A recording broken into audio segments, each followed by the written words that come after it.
Akcinė bendrovė Litagra pakvietė į lauko dieną, kuri surengta Bernatonyse, Kauno rajone. Šimtai įmonės klientų ir partnerių susirinko aptarti prasidedančios javapjūtės aktualijų. Pasak žinovų, šių metų javapjūtei reikia ruoštis ypač rūpestingai, nes daugelėje ūkių žiemos šalčiai visiškai sunaikino žieminių rapsų, stipriai paveikė žieminių kviečių ir miežių pasėlius. Pavasarį atsėti pasėliai padidino javų auginimo sąnaudas, kurias dalinai gali kompensuoti didesnis derlius ir mažesni grūdų nuostoliai. Akcinės bendrovės Litagra žemės ūkio bendrovės laukuose surengtoje lauko dienoje vyko ir teoriniai seminarai, ir praktiniai užsiėmimai, technikos privalumų demonstravimas. Šiandien lankomės Litagros žemės ūkio bendrovėje, kur matyti jau tampa tradicija, kad javapjūtės pradžia būtent šituose laukuose. Šiandien vyks šventė, bus demonstruojama, kaip matome, New Holland kombainai, New Holland traktoriai, žemės dirbimo technika. Šitam ūkyje dirba 7 New Holland kombainai. Tuo tarpe pats galingiausias New Holland kombainas, tai CR9090. Visa kita technika irgi New Holland traktoriai, Goršo žemės dirbimo, Amazonės žemės dirbimo technika, Kronės žolės ruošimo. Javapjūtė ne tik Litagrai, bet visiems žemdirbiams yra labai svarbus gyvenime etapas. Javapjūtė tai kaip ir rezultatų suvedimas. Javapjūtė tai kaip ir ataskaita, ką per visus metus padarėjai. Ir ypatingai šiais metais javapjūtė yra ypatinga tuo, kad nepalanki žiema privertė labai daug persėti žieminių javų, daug reikėjo išarti ir persėti žieminių rapsų, o mes visi puikiai žinom, kad vasarinės kultūros yra mažiau derlingos. Todėl nors kiek stengdamiesi išsaugoti derlių, nemažinant jį, reikia kiek galima operatyviau atlikti javapjūtės darbus, nuimti derlių su kuo mažesniais nuostoliais ir visą iki grūdo supilti į aruodus. O šiandien ir yra tikslas mūsų lauko dienos priminti dar kartą žemdirbiams, kad norint sparčiai ir gerai atlikti darbus, visada reikia turėti gerą įrankį, šiuo atveju kombainą. Tas įrankis turi būti ne tik tai geras, bet ir puikiai sureguliuotas. Ir su to įrankiu turi dirbti išmanantis darbą žmogus. O šios dienos lauko dienos yra tikslas pagrindinis išspręsti kiek galima šitos klausimus. Mes priminsime apie nuostabius kombainus New Holland, mes priminsime, kaip reikia sureguliuoti javų kombainą. Naudodamasis progą aš noriu pasakyti, kad eilinėme Litagros vergų naujienų laikraštyje 4 puslapyje yra lentelė, kurioje yra surašyti pagrindiniai kombainų reguliavimo parametrai. Ir kiekvienas kombainininkas, turėdamas šitą lentelę, galės bet kokiam sąlygom esant ar drėgniems javams, įvairioms kultūroms sureguliuoti javų kombainą taip, kad patirtų kiek galima mažiau nuostolių. Mes stengiamės, kad kombainininkas gerai išmanytų savo darbą. Visi turbūt prisimena visiems gerai žinomo profesoriaus žodžius, jis yra pasakęs, kad norint išgauti gerą širdžiai mielą melodiją, reikia turėti ne tik tai gerą instrumentą, ne tik tai gerai jį sureguliuoti, bet mokėti su juo ir groti. Nors vieno elemento nebus, viskas nueis vėjais ir širdį glostančios muzikos neišgausi. Anot New Holland atstovo, ši kompanija yra garsi tuo, kad dar 1952 metais pirmoji Europoje sukūrė savaeigį javų kombainą. Nuo to laiko New Holland stengiasi išlaikyti šių mašinų gamybos lyderio pozicijas, kurdamas techniką, kurią ir Lietuvos ūkininkai jau pažįsta bei vertina. Kaip ir minėjau, New Hollandas siūlo visą plačią gamą, apimančią didžiąją dalį Lietuvos ūkių. Tai yra ir maži ūkiai, ir vidutiniai. Ir patys didžiausi gali pasirinkti šios kombainus. Mašinos yra ilgaamžės, našios, išlaikančios likutinę vertę. Neretai pas mus atvažiuoja ūkininkai norintis pasikeisti, atsinaujinti kombainą. Mes jiem padedam parduoti prieš tai turėtą. Ir štai nesenai vienas ūkininkas nutarė parduoti panašų į šį CX, kuriam yra 11 metų.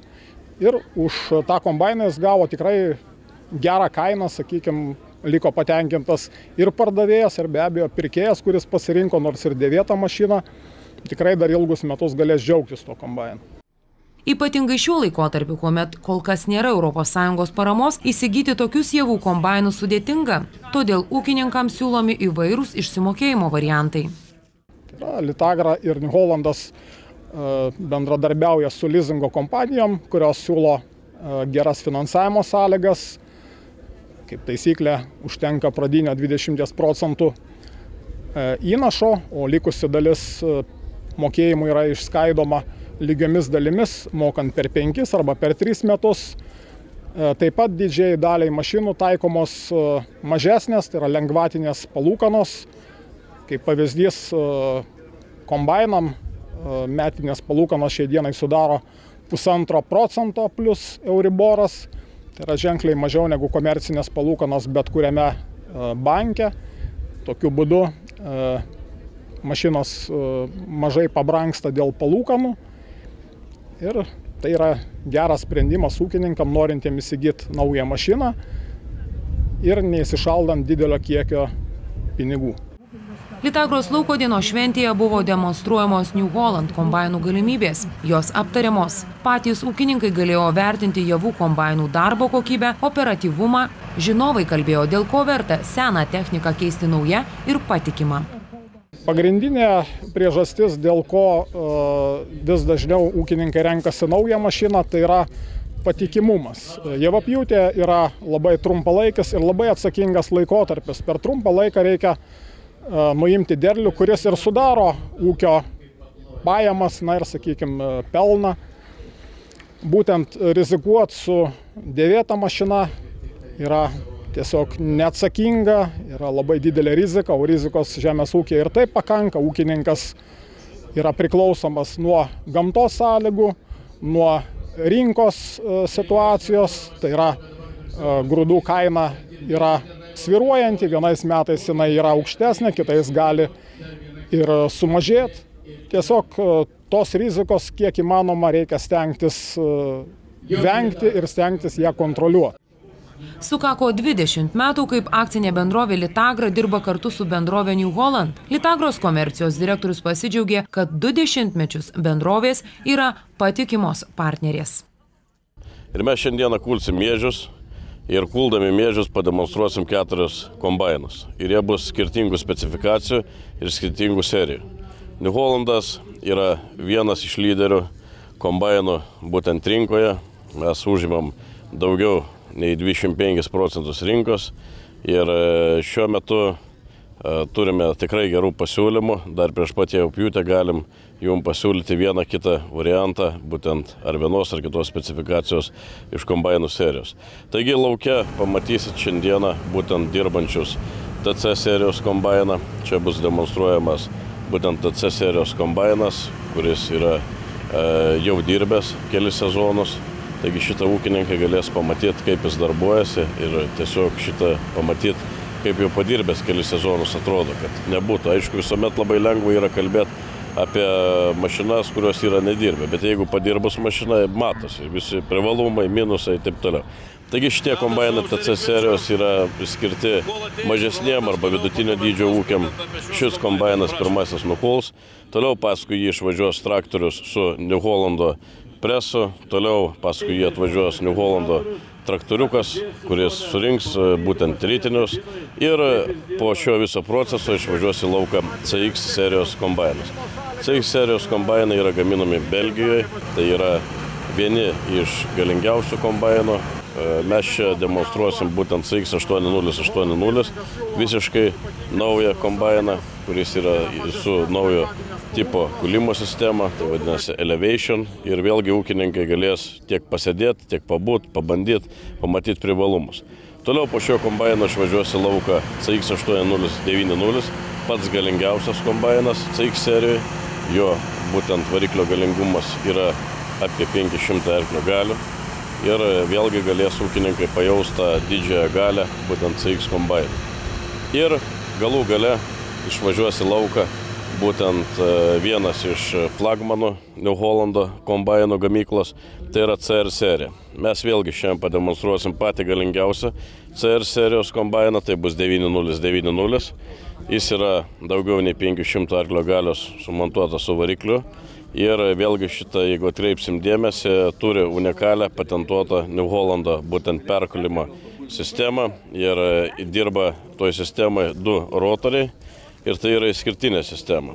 Vėlgi pamatys skirtumus nuo kratiklinio kombaino, pamatys, kaip dirba rotorinis kombainas. Taigi šitą bus tikrai įdomu pasižiūrėti ūkininkam, kaip darbuojasi kombainai laukuose. O mes iš savo pusės esam kartu su žemdirbiais, esame patikimi jų partneriai. Lietuvoje turime daugiausiai filialų, kas liečia žemės ūkio technikos arba technikos atsarginių detalių tiekime. Šią dieną turim 25 filialus. Naujas filialas atvers duris dar šiemet Kretingoje. Taip pat yra servisų centrai, ne tik Kaune. Turime ir Vilniuje, ir Plungėje, ir Šiauliuose, ir dabar netgi Panevėžyje šitą turėtume metų pabaigoje atverti duris. Ir viena iš tokių galbūt įdomesnių dalykų, Litagras savo plėtrą pradėjo ir Latvijos rinkoje, mes ten pradėjom darbuotis 2010 metais ir šių metų pabaigoje atversim taipogi šitą gražų būtent serviso aptarnavimo centrą, kur galės vėlgi Latvijos ūkininkai jaustis laisvai ir pamatyti būtent tą Litagros privalumą, kad esame arčiausiai jų. Taigi šitą aš noriu palinkėti ūkininkam geros javapjūtės, kad pasisektų nupjaut, kad pasisektų gerai parduot ir kad šie metai būtų tie lūkesčių metai, kurių jūs ir tikėjotės.